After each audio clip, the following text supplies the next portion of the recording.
Peacemakers of Christo.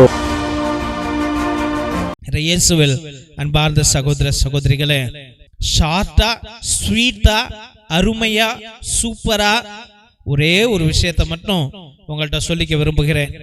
இயேசு ஒரு ஊரில் இருந்தபோது உடலெல்லாம் தொழுநோய் உடையவன் ஒருவன் வருகிறான். உடலெல்லாம் அழுவி போச்சு, உடலெல்லாம் பயங்கர நோய், உடலெல்லாம் வலி, சீலு சீலா சிந்துது. அவன் ஒருத்தன் தான் தொழுநோயா?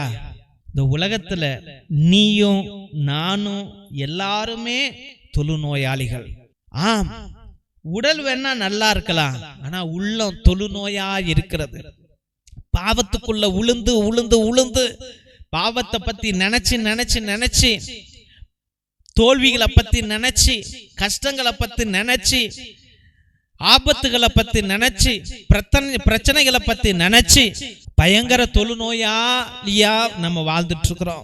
இப்ப இயேசு ராஜா வந்தார்னா அதே தொழுநோயாளி சொன்னது, ஐயா என்னை குணப்படுத்தும் தான். இப்ப ஒவ்வொருத்தனும் எனக்கு இது வேணும் அது வேணும் அது வேணும் இது வேணும்னு சொல்றவன் எல்லாருமே ஏதோ ஒரு குறைபாடுகள்லோ, ஏதோ ஒரு தோல்வியிலையோ, ஏதோ ஒரு பிரச்சனைகள்லையோ, ஏதோ ஒரு நோயிலையோ சிக்கி கொண்டு இருக்கின்றோம். இதுக்கெல்லாம் என்ன பிரச்சனைடா, உனக்கு என்னதான்டா பிரச்சனை அப்படின்னு கேட்கும் போது, உனக்கு உள்ள இருக்கிற நோய் பிரச்சனை கிடையாது, உன் தோல்விகள் பிரச்சனை கிடையாது, உன்னுடைய பிரச்சனைகள் பிரச்சனை கிடையாது, உன்னுடைய கோர்ட் கேஸ் பிரச்சனை கிடையாது. உனக்குள்ளாய் நீதான் பிரச்சனை, நீதான் பிரச்சனை. ஆமா, எனக்குள்ள நான் தான் பிரச்சனை, என்னுடைய மைண்ட் தான் பிரச்சனை, என்னுடைய உள்ளம் தான் பிரச்சனை. இந்த பிரச்சனை வந்ததுனால்தான் உலகத்துல இருக்கிற பிரச்சனை எல்லாம் உனக்கு வந்திருக்கு. எனக்குள்ள பிரச்சனை, ஆசை, எனக்குள்ள அது வேணும் இது வேணும், சாப்பிடணும் அது வேணும், ஓடுன ஓடுன ஓடுன. இப்ப அந்த ஓட்டம் தான் உனக்கு பிரச்சனையா மாறி இருக்குது. இப்ப உனக்கு விடுதலை தெரியலையே, ஐயோ என்ன பண்ணுது, என்ன செய்யுது, என்ன நடக்க போகுது, எதிர்காலம் எப்படி இருக்க போகுது தெரியாம புலம்பிட்டு இருக்கிற, தெரியாம புலம்பிட்டு இருக்கிற தெய்வ பிள்ளைகளை கவலைப்படாதீர்கள். இயேசு இருக்கிறார், இயேசு இருக்கிறார். எங்கப்பா இருக்கிறாரு, எங்கப்பா இருக்கிறாரு?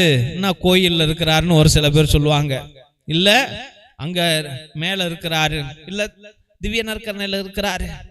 ஐயா அங்கேயும் இங்கேயும் இல்லையா, உனக்குள்ளாய் இருக்கிறார், உனக்குள்ளாய் இருக்கிறார். அந்த நீ ஆண்டவருடைய படைப்பு, நீ ஆண்டவருடைய படைப்பு, அதை உணரணும். ஒவ்வொரு முட்டாளும் படிச்சவன் படிக்காதவன் எல்லாருமே உணரணும். என்ன உணரணும்? நான் ஆண்டவருடைய படைப்பு. I am created by God. God created man. Bible சொல்லுது இல்லையா, God created man. நீ எவ்வளவு பெரிய விஞ்ஞானியா இருந்தாலும், ஞானியா இருந்தாலும், அவிஞ்ஞானியா இருந்தாலும், நீ கடவுளால் படைக்கப்பட்ட படைப்பு. அப்ப you chose a profession. நீ ஏதோ ஒரு வாழ்க்கை வழிய கண்டுபிடிச்சுக்கிட்ட, அது முக்கியம் கிடையாது. நீ இறைவனுடைய படைப்பு. அப்ப இறைவனுடைய படைப்பு போது இறை தன்மை உனக்குள்ளா இருக்கிறது. அந்த இறை தன்மையை நீ உணர்றியா? ஆண்டவர் எனக்குள்ளா இருக்கிறார், ஆண்டவர் எனக்குள்ளா இருக்கிறார். இந்த உடல் ஆண்டவரை உணர்கிறது, இந்த உடல் ஆண்டவரை உணர்கிறது. தெய்வ பிள்ளைகளை அங்க ரெண்டு பிள்ளைகளை பார்க்கிறோம். ஒருத்தன் தொழுநோயாளி, இன்னொருத்தர் இயேசு. இயேசு பரமபிதாவை உணர்ந்தார். 40 நாட்கள் உபவாசம் இருந்து, அதுக்கு முன்னாடி எல்லாம் அவருக்கு சக்தி இல்லை, ஞானம் இருந்துச்சு, சக்தி கிடையாது, ஞானம் இருந்துச்சு. இன்னைக்கு உனக்கு ஞானம் இருக்குது, ஆண்டவரை உணரணும்னு. 12 வயசுல போய் அவரு தொழுகை கூடத்துல எல்லா மறைநூலையும் பற்றி விவரிக்கின்றார். ஞானம் இருந்துச்சு, கடவுளுடைய ஞானம். அப்ப உனக்கும் எனக்கும் தேவனுடைய ஞானம் இருக்கிறது, ஆனால் இன்னும் ஆண்டவரை உணரல. அது எப்படி உணரணும்? இந்த உடலால தான் உணரணும். இந்த உடல் ஆண்டவரை உணரணும், ஆண்டவரை உணரணும், அந்த பரம பிதாவை உணரணும், அந்த படைத்தவரை உணரணும். அப்ப உனக்குள்ளாய் பல பிரச்சனைகள். இதெல்லாம் இந்த ஒரு சர்மனோட, இந்த ஒரு பிரசங்கத்தோட முடிஞ்சிடும்னு நினைக்கிறீங்களா? அதெல்லாம் கிடையாது. நீ இன்னைக்கு மாறிட போறியா? கிடையாது. நீ ஏதோ டைம் பாஸுக்கு கேட்கற, அப்படியே போயிடுவ, அப்புறம் டிவியை போடுவ, அப்புறம் வேற சேனலை மாத்துவ, போயிடுவ. தெய்வ பிள்ளைகளை, ஆனா சத்தியம் அதுதான். நீ கேட்டாலும் கேட்கலனாலும் நான் ஆண்டவரை உணர்கிறேன். எனக்குள்ளாய் தேவன் இருக்கின்றார் என்பதை நான் உணர வேண்டிய கடமை, பொறுப்பு எல்லாமே எனக்கு இருக்குது. அதுக்குதான் நான் இந்த உலகத்திலே படைக்கப்பட்டேன். நான் பாவத்தை விட்டுவிட்டு என்னுடைய உடலை வருத்துகின்ற எந்த ஒரு காரியத்தையும் நான் விட்டுவிட்டு நான் ஆண்டவருக்கு அர்ப்பணிப்பாக மாறணும். ஆண்டவர் எனக்குள்ளாய் வரணும். நான் தேவாலயமாக மாறணும். அப்ப ஆண்டவராகிய இயேசு கிறிஸ்து இதை உணர்ந்துட்டார். உணர்ந்த போதுதான் அவர்கிட்ட அவர் இறைவனாக மாறிவிட்டார். அவர் இறைவனாக மாறிவிட்டார். ஆண்டவரை உணர்ந்ததுனால, படைத்த தேவனை உணர்ந்ததுனால இயேசு பிரான் என்ன ஆனார்? இறைவனாக மாறிவிட்டார். நான் அதுதான் இன்னைக்கு சொல்றேன். முட்டாள்களே, கேட்கிறீங்களா? கேட்க செவியுள்ளவன் கேட்கட்டும் என்று ஆண்டவர் அத்தனை தடவை சொன்னார் அல்லவா? நீயும் இறைவனாக மாற வேண்டும். நீயும் இறைவனாக மாறணும். அது சாதாரண விஷயம் இல்ல. எல்லாத்தையும் விட்டுட்டு நீ இறைவனாக மாறுறது என்றால் 7 கடலை தாண்டி போற மாதிரி தான். அப்ப 7 கடலை தாண்டணும்னா 7 கடலை போய் தாண்ட போறியா? கிடையாது. 7 கடலை தாண்ட வேணாம். உட்கார்ந்து அமைதியாக ஆண்டவரையே உணர். ஆண்டவரே, இந்த உடல் உன்னுடையது. ஆண்டவரே எஸ்அப்பா, இந்த உடல் உன்னுடையது. இந்த உடலுக்குள்ளாய் வாங்க. இந்த உள்ளம் உன்னுடையது. என் தாயின் கரு வயிற்றிலே நீர் என்னை வைத்தீர் ஐயா. அப்பா, இந்த தொப்புள் கொடி வந்துச்சு, இந்த வயிறு வந்துச்சு, இந்த ஹார்ட் வந்துச்சு, எல்லாமே உன்னுடைய கரத்தினால் ஆசீர்வதிக்கப்பட்டது. இந்த உடல் உன்னுடையது. இந்த உடல் உன்னுடையது. நீ தொட்ட உடல் ஆண்டவரே, நீ தொட்ட உடல் ஆண்டவரே, நீர் தொட்ட உடல் ஆண்டவரே. இந்த உடலுக்குள்ளாய் ஆண்டவரே உம்முடைய பிரசன்னத்தை வையும் வையும். நான் தேவாலயமாக மாறணும். ஆண்டவரே வாங்க வாங்க வாங்க என்று ஒவ்வொரு பிள்ளையும் உணரணும். நீ இறைவனாக மாறணும். நீ இறைவன்ட்ட வா, இறைவன்ட்ட வான்னு சொல்லல. நல்லா புரிஞ்சுக்கங்க. நீ இறைவன்ட்ட வா, இறைவன்ட்ட வா என்று சொல்லவில்லை. நீ இறைவனாக மாறு. அந்த பரம சக்தியை நீ உனக்குள்ளாய் கொண்டு வா. ஏனென்றால் நீ ஆண்டவருடைய படைப்பு. ஆண்டவருடைய படைப்பு. இந்த சிலுவையை நான் செஞ்சேன்னா இந்த சிலுவைக்கு ஓனர் நானு. அப்ப இந்த உடலை ஆண்டவர் படைத்திருந்த அந்த உடலுக்கு யார் ஓனரு? ஆண்டவர். அப்ப உனக்குள்ளா இருப்பது யாருடைய சக்தி? ஆண்டவருடைய சக்தி. அதை உணரு. இந்த பிரச்சனை எல்லாம் தூக்கி போடு. நீ தோல்வி அடைய மாட்ட. நீ எப்பொழுது ஆண்டவரை உணர்கிறாயோ பணம் வரும், உறவுகள் வரும், எல்லாமே ஓடி வரும். அதை பத்தி நீ கவலைப்பட வேண்டாம். ஆண்டவர் என்ன சொல்லுகின்றார்? நான் உன்னை தொட்டு சுகமாக்குகிறேன் என்று தொட்டு சுகமாக்குகின்றார். நீயும் ஆண்டவர்கிட்ட கேட்கும் பொழுது அவரும் உன்னை தொட்டு சுகமாக்குவார். உன்னுடைய கஷ்டங்கள், கவலைகள் எல்லாம் நீங்கி போகும். நீ படைப்பாக மாறு, நீ இறைவனாக மாறு என்பதை ஆண்டவர் இன்று கற்றுக் கொடுக்கின்றார். இது வாழ்க்கை ஃபுல்லா கற்றுக் கொடுக்கின்றார். திருசிலுவை ஆசீர்வாதத்தை பெற்றுக்கொள்வோம். தந்தை ஆசீர்வாதத்தின் திருசிலுவை. திருசிலுவை உனக்கும் உன் குடும்பத்திற்கும் வெளிச்சமாய் இருக்கிறது. நரக சர்ப்பம் உனக்கு அதிபதியாக வேண்டாம். சாத்தானே அப்பாலே போ. அபத்தங்களை இப்பிள்ளைகளுக்கு போதிக்காதே. நீ கொடுப்பது தீது, நீயே அந்த நஞ்சை உட்கொள். நற்கருணை ஆசீர்வாதத்தை பெற்றுக்கொள்வோம்.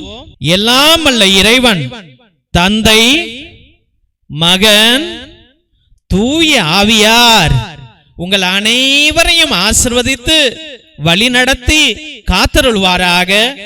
ஆமென், ஆமென், ஆமென். இயேசுவில் அன்பார்ந்த சகோதர சகோதரிகளே, முதலாக உங்கள் அனைவருக்கும் எங்களுடைய மனமார்ந்த நன்றிகள். எத்தனையோ பேரு உங்களுடைய முயற்சியின் நிமித்தம் உங்க வீட்டில் இருக்கின்ற நல்ல துணிகள், பத்தாத துணிகள், பயன்படுத்தாத துணிகள் மற்றுமாக நோட்டு, புஸ்தகம், பேனா, பேப்பர், பென்சில் என்றும் சோலார் லைட் என்றும் எங்களுடைய சபைக்கு, ஏழை பிள்ளைகளுக்கு, ஏழை குடும்பங்களுக்கு நீங்கள் உதவி கொண்டே வருகிறீர்கள். உங்களுடைய நல்ல உள்ளத்திற்காக என்னுடைய மனமார்ந்த நன்றிகளை தெரிவித்துக் கொள்கின்றோம். நீங்கள் கொடுத்த ஒவ்வொரு பொருளையும் எங்களுடைய பிஷப் தலைமையிலும் எங்களுடைய சபை தலைவர் தலைமையிலும் அது அனுதினமும் பகிர்ந்தளிக்கப்படுகிறது என்பதை அன்போடு தெரிவித்துக் கொள்கின்றோம். அதனுடைய போட்டோவை தான் நீங்க எல்லாரும் இப்ப பார்த்துட்டு இருக்கிறீங்க. அதனால உங்களுடைய நல்ல உள்ளத்திற்கு எங்களுடைய மனமார்ந்த நன்றிகளை தெரிவித்துக் கொள்கின்றோம். மற்றுமாக உங்களால் முடிந்த அளவுக்கு உங்களுடைய உற்றார் உறவினரிடம் சொல்லி கூட இந்த பழைய துணி, பத்தாத துணி, பயன்படுத்தாத துணிகளையும் மற்றுமாக ஏதாவது நோட்டு பேனா புஸ்தகங்களை கூட நீங்கள் தொடர்ந்து அனுப்பும்படியாக அன்போடு வேண்டுகின்றோம். மற்றுமாக தெய்வ பிள்ளைகளே, ஒவ்வொரு நாளும் மதியம் 3 மணியிலிருந்து 5 மணி வரைக்கும் ஃபாதர் டேவிட், அதாவது நான், உங்களுக்காக அனுதினமும் நேர்த்தி திருப்பலி, பரிகார திருப்பலியை அர்ப்பணித்துக் கொண்டிருக்கிறோம். கிரகோரியன் மாஸை அர்ப்பணித்துக் கொண்டிருக்கின்றோம். உங்களுடைய கருத்துக்கள் நிறைவேறாமல் இருந்தால் நேர்த்தி திருப்பலி அர்ப்பணிங்கள். 3 திருப்பலி, 5 திருப்பலி, 7 திருப்பலி, 9 திருப்பலி, 12 திருப்பலி, 21 திருப்பலி, 33 திருப்பலி என்று நீங்கள் அர்ப்பணிக்கலாம். மற்றுமாக ஆத்ம இளைப்பாறுதலுக்காக உங்கள் குடும்பத்தில் யாராவது மரித்திருந்தால் கிரகோரியன் மாஸை நீங்கள் அர்ப்பணிங்கள். எங்கள் சபையிலே குருக்கள் இருக்கிறார்கள். ஒருவேளை உங்களுக்கு அர்ப்பணிக்க வேண்டும் என்று நினைத்தால் 30 நாட்கள் உங்களுக்காக கிரகோரியன் மாஸ் ஒரே குருவானவர் ஜெபிப்பார், திருப்பலியை அர்ப்பணிப்பார். அதனால் நீங்கள் உங்களுடைய திருப்பலி கருத்துக்களை தயவு செய்து அனுப்பும்படியாக அன்போடு வேண்டுகின்றோம். மற்றுமாக மிரக்கல் ஆயில் எத்தனையோ நோய்களை, வலிகளை அகற்றுகின்றது. இது ஆஸ்மாவிற்கு, நெஞ்சு வலிக்கு, வயிற்று வலிக்கு, முழங்கால் வலிக்கு, தலைவலிக்கு அனைத்திற்கும் பயன்படும். இதையும் நீங்கள் வாங்கி பயன்படுத்தும்படியாக, எல்லா நோய்களையும் சுகமாக்கும் வல்லமையுடையது. இதை நீங்கள் வாங்கி பயன்படுத்தும்படியாக அன்போடு வேண்டுகின்றோம். இரத்தத்தின் விடுதலை ஜப புத்தகம் இது ஆதி காலத்தில் நம்முடைய மூதாதையர்கள் செபஸ்தியா தகடு, அந்தோனியா தகடு எழுதுவதற்காக பயன்படுத்திய கட்டு ஜபங்கள் உடையவை. இது எங்கேயும் கிடைக்காது. தெய்வ பிள்ளைகளே, இதையும் நீங்கள் வாங்கி பயன்படுத்துங்கள். செய்வினைகளை அகற்ற, கட்டுகளை உடைக்க, குடும்பம் வளர்ச்சி அடைவதற்கு, குடும்பம் சுகம் அடைய இதை நீங்கள் வாங்கி பயன்படுத்தும்படியாக அன்போடு வேண்டுகின்றோம். மற்றுமாக தெய்வ பிள்ளைகளே, ஒவ்வொரு நாளும் இந்த ஜப வழிபாட்டில் ஈடுபடுவதற்காக நன்றி. உங்களுடைய கருத்துக்களை அனுப்புவதற்காக நன்றி. இந்த சேனல் கடவுளுடைய சேனல். உங்களுக்காக ஒரே நேரத்தில் எல்லா ஜபங்களையும் அர்ப்பணித்து பெயர்களை சொல்லி சொல்லி அர்ப்பணிக்கின்றோம். தயவுசெய்து உங்களுடைய கருத்துக்களை அனுப்புங்கள். இந்த சேனலை சப்ஸ்கிரைப் பண்ணுங்க, இதை ஷேர் பண்ணுங்க, இதை வளர்த்து விடுங்க. இது கடவுளுடைய காரியம். இதை நீங்கள் வளர்க்கும்படியாக மற்றவர்களிடம் சொல்லி இந்த ஜபத்தில் பங்கு கொள்ள அவர்களை கேட்டுக்கொள்ளும்படியாக அன்போடு வேண்டுகிறோம். Praise the Lord. God bless you all.